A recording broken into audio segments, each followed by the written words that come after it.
کچھ بحث کے بعد حاکم دندار صاحب کی معاہدے کے لیے شرائط ماننے پر رضامند ہو جاتا ہے، جس میں پہلی حملہ آوروں کو ڈھونڈنا تھی۔ اس پر ایلچی کلانوس حاکم کو روکتا ہے، مگر حاکم اسے چپ کرا دیتا ہے۔ عثمان بے ان حملہ آوروں سے بدلہ لینے کی اجازت کا کہنے لگتا ہے، جو کہ اسے مل بھی جاتی ہے۔ دوسری طرف حاکم کی بیوی، جس نے حملہ آوروں کو حملے کا کہا تھا، کامیاب نہ ہونے پر انہیں مار دیتی ہے۔ پھر جنگل کا منظر آتا ہے۔ عثمان صاحب اور آئیبرس جا رہے تھے۔ عثمان صاحب کافی غصے میں کہتے ہیں، مجھے یقین ہے کہ یہاں بہت بڑی جنگ ہونے والی ہے۔ اتنے میں کچھ حملہ آور ان پر حملہ کر دیتے ہیں۔ وہ دونوں حملہ آوروں کے پیچھے جاتے ہیں اور جال میں پھنس جاتے ہیں۔ لڑائی شروع ہو چکی تھی۔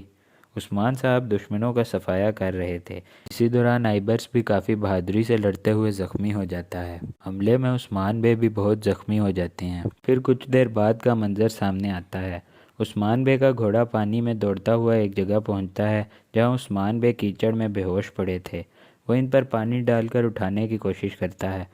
اسی دوران دو خواتین کا گزر ہوتا ہے۔ گھوڑا انہیں دیکھ کر شور مچاتا ہے۔ وہ سمجھ جاتی ہیں کہ یقیناً کسی نہ کسی کو مدد کی ضرورت ہے، اور آ کر عثمان بے کی مدد کرنے لگتی ہیں اور گھوڑے کی نال کے ساتھ باندھ کر انہیں نکال لیتی ہیں۔ عثمان صاحب تھوڑی سی آنکھیں کھولتے ہیں اور خاتون کا چہرہ دیکھتے ہیں۔ وہ دونوں عثمان صاحب کو کیچڑ سے باہر لے آتی ہیں اور پھر وہاں سے روانہ ہو جاتی ہیں۔ ان کا گھوڑا پانی کی چھینٹیں مار کر انہیں ہوش میں لاتا ہے۔ ان کے ذہن میں آئیبرس کا خیال آتا ہے۔ وہ اسے ڈھونڈتے ہوئے اس تک پہنچ جاتے ہیں۔ آئیبرس شدید زخمی ہو چکا تھا۔ آئیبرس کہتا ہے کہ شکر ہے میں نے آپ کو صحیح سلامت دیکھ لیا ہے۔ دوسری طرف بامسی صاحب آئیبرس کی شادی کی دعوت کے لیے ایک بھیڑ ذبح کرنے کی تیاری کر رہے ہوتے ہیں۔ اسے حضرت ابراہیم علیہ السلام کا واقعہ سناتے ہیں۔ آئیبرس کی منگیتر بھی شادی کا جوڑا پہن کر بالکل تیار ہو گئی تھی۔ اتنے میں قبیلے کے ڈھول بجتے ہیں۔ سب خیریت کی دعا کرتے ہیں اور دیکھنے لگتے ہیں۔ عثمان صاحب زخمی آئیبرس کو لے کر پہنچ گئے تھے۔ سپاہی آئیبرس کو نیچے اتارتے ہیں۔ آئیبرس کی منگیتر بھی اس کے پاس آ جاتی ہے اور رونے لگتی ہے۔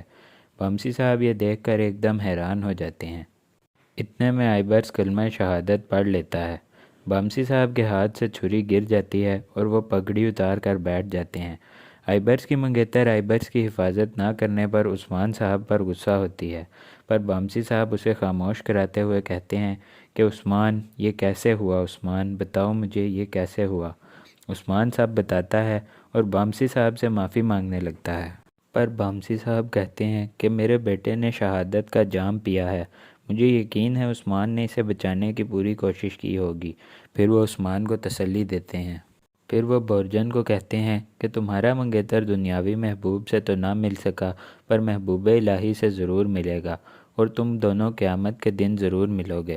پھر وہ آئیبرس کو اٹھا کر کہتے ہیں، میں سردار بامسی، کائی کے سپاہیوں کا سابقہ امیر، تب دیکھ لیں میرا بیٹا رسول اللہ صلی اللہ علیہ وآلہ وسلم کے ہاتھوں سے شہادت کا جام پینے گیا ہے۔ یہ شادی کی تیاری کر رہا تھا جبکہ اس کو شہادت نصیب ہوئی ہے۔ شاباش! کوئی ماں، کوئی بھی شخص غم زدہ نہ ہو اور کوئی آج غم نہ کرے۔ آج دوستی کا دن ہے، آج عظیم دن ہے۔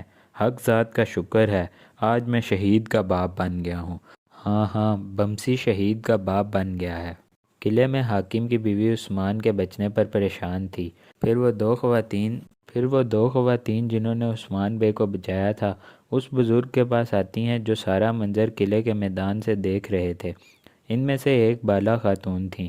وہ بزرگ کو خفیہ کلامات دیتی ہیں۔ دوسری طرف دندار عثمان کو ڈانٹ رہا ہوتا ہے۔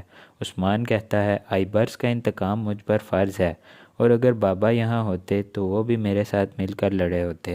عثمان کہتا ہے کہ میں آئیبرس کی شہادت کا بدلہ ضرور لوں گا اور کسی بھی دھمکی سے نہیں ڈروں گا، بے شک آپ سب لوگ آزما لیں۔ دوسری طرف بامسی صاحب حفصہ خاتون کا کپڑا نکال کر کہتے ہیں کہ میں اب یہاں بالکل اکیلا ہو گیا ہوں۔ آج میرے بیٹے نے بھی میدان جنگ میں بہادری سے شہادت کو گلے لگایا ہے، لیکن مجھے یقین ہے کہ ان قربانیوں کے بدلے میں ہمارا وطن ضرور بنے گا۔ دوسری طرف عثمان بھی اپنے سپاہیوں کے ساتھ انتقام کا اعلان کر رہے ہوتے ہیں اور کہتے ہیں کہ ہم اس قلعے پر رات میں حملہ آور ہو کر سب تہس نہس کر دیں گے۔ وہاں پر صرف اور صرف حاکم ہی ہے جس پر بھروسہ کیا جا سکتا ہے۔ میں اس سے تنہائی میں ملوں گا۔ پھر ان دو لڑکیوں کا اور بزرگ کا منظر آتا ہے جو کہ ان کلمات کا مطلب ڈھونڈ رہے ہوتے ہیں، اور ان کو صوفیہ یعنی حاکم کی بیوی کے کمرے کی طرف کا اشارہ ملتا ہے۔ کہ مقدس امانتیں وہیں موجود ہیں۔ دوسری طرف صوفیہ کلانوس کے پاس ہوتی ہے جو اسے کہتا ہے کہ میں ہر وقت تمہارے بارے میں سوچتا رہتا ہوں اور میں تمہیں حاکم کے ساتھ نہیں دیکھ سکتا۔ پھر عثمان بے کا منظر آتا ہے جو کہ اللہ تعالیٰ سے دعا کر رہے تھے کہ مجھے اپنے بھائی کی موت کا بدلہ لینا نصیب فرما، اور پھر اسے بامسی صاحب کا خیال بھی آتا ہے۔ پھر بالا خاتون کا منظر آتا ہے، وہ عثمان بے کے بارے میں سوچ کر مسکرا رہی تھیں کہ ان کی بہن آ کر ان سے کچھ سوچنے کی وجہ پوچھتی ہے تو وہ انکار کر دیتی ہیں۔ پھر صبح کا وقت آتا ہے، سپاہی آئیبرس کا جنازہ لینے کے لیے پہنچ گئے تھے۔ عثمان بے اور سپاہی بامسی صاحب کے خیمے میں داخل ہوتے ہیں۔ بامسی صاحب آئیبرس کا ہاتھ چومتے ہیں اور اپنے بالوں پر ہاتھ پھیر کر کہتے ہیں کہ میرے بالوں میں سفیدی آ گئی ہے، یقیناً یہ اسی فرشتے کے پروں سے گری ہوگی جو کہ میرے آئیبرس کو لینے آیا تھا۔ عثمان انہیں حوصلہ دیتا ہے کہ شہید کی خوشبو جنت کی خوشبو ہوتی ہے، اسے لے جانے کا وقت آ گیا ہے۔ بامسی صاحب سر ہلاتے ہیں اور یہیں پر اس قسط کا اختتام ہو جاتا ہے۔